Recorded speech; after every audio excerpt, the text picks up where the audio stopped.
Patrick McKenna is the president of Liberty Roofing in East Providence, and he sent me an email earlier today regarding a challenge that he has where his company is not complying with its schedule for completing a construction project.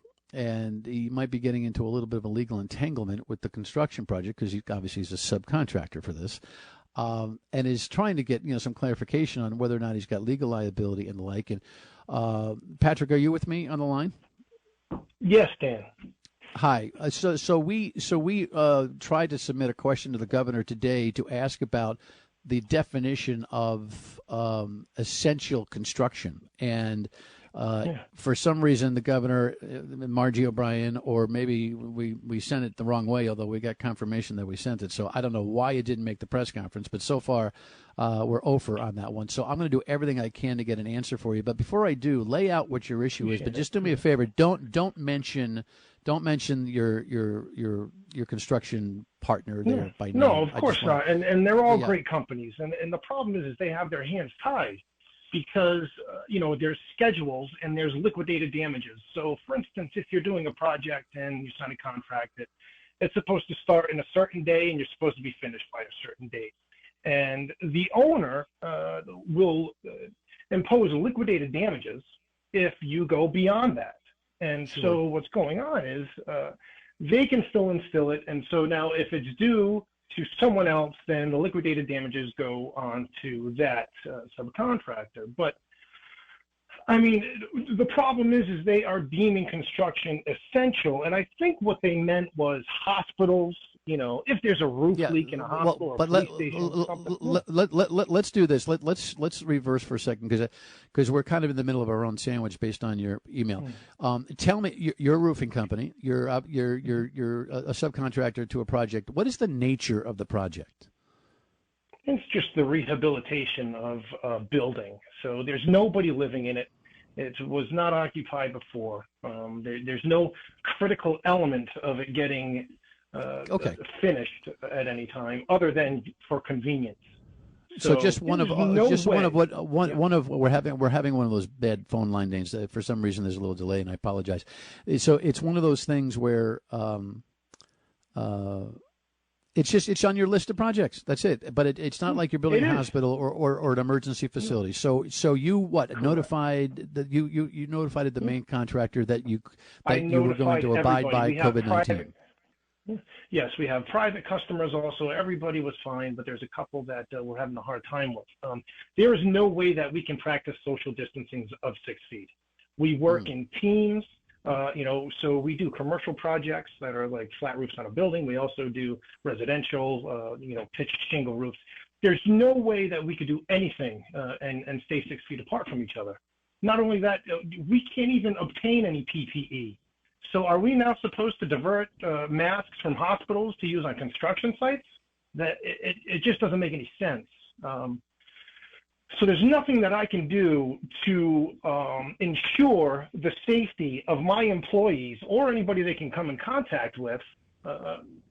So I shut down. It was on the 23rd. She stated, if you cannot practice social distancing of 6 feet, you must shut down. Every day she's saying, stay home. Today, the single most important component is compliance with 100% social distancing. The fact that not only the state of Rhode Island, but the entire United States, the fact that they're allowing non-essential construction sites to stay open is just ignorant and dangerous. These are going to be the new spring breaks or the Mardi Gras catastrophes in days to come. We can't have more than 5 people in a meeting, but yet we can stick 10, 20, 50, 100 workers on one site. And, and they can pretend like, oh, yeah, we're doing social distancing. It's impossible. You cannot, I got a notification that, all right, well, if we clean everything, we're not trained. OSHA requires you to be trained in antimicrobial cleaning and disinfecting. That's not we're a roofing company. And now we're supposed to also be health professionals. It's up to us to determine the health of an employee. And in fact, everybody that's around them, it's completely crazy. And the fact that, as a business owner, I am facing getting in trouble for protecting my employees. So Patrick McKenna is with me. He's the president of Liberty Roofing in East Providence. So specifically, what legal threat are you dealing with here? Because I want to identify this so that when we look for answers, I want to be able to make sure I know what I'm speaking about, Patrick. All right. So the problem is now I'm in breach of contract because I'm not complying with the project schedule. And when you do not comply with the project schedule, liquidated damages apply. So, for instance, let's say, basically project schedules are there so that you don't drag on a project longer than it has to, or there are confines, like say if you're doing a school, the kids get out on a such and such a date, and that's when you start, and you have to be finished before the kids come back. Right? That makes sense. And so there's all multiple different versions of that. But now, since I have shut down, and the quote is that construction is deemed essential, and that the town that the job is in, and that the state that we live in, and the country has not shut down construction, I am still required. Now, it's going to be a legal battle that I am confident, because we have force majeure that has its own implications. But the fact that we still have to go through this, the fact that even the general contractors have to protect themselves from the owners, it's just, basically it should be unlawful for project schedules to be upheld. They should be postponed, basically in the scale to the state of the emergency. If we're shut down, if there's a social distancing, a stay at home for a month, 2 months, then everything should also get postponed for 2 months. If you cannot have a group. Yeah. Absolutely. I'm sorry. Finish your thought.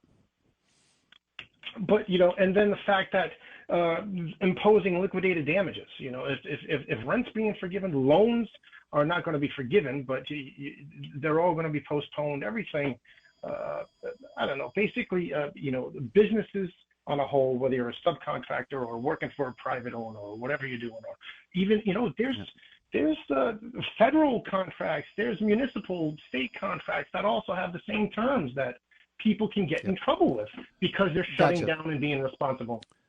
All right, I get the picture clearly. Patrick, thank you for elaborating on your dilemma. We're going to seek answers on this, if not today, certainly tomorrow. Patrick McKenna is from Liberty Roofing. He poses a serious question that I think is probably being posed all around the region and the country. All right, we'll pause and come back with you at 438-9776 on the Dan Yorke Show. Please stay tuned. This is the Dan Yorke Show.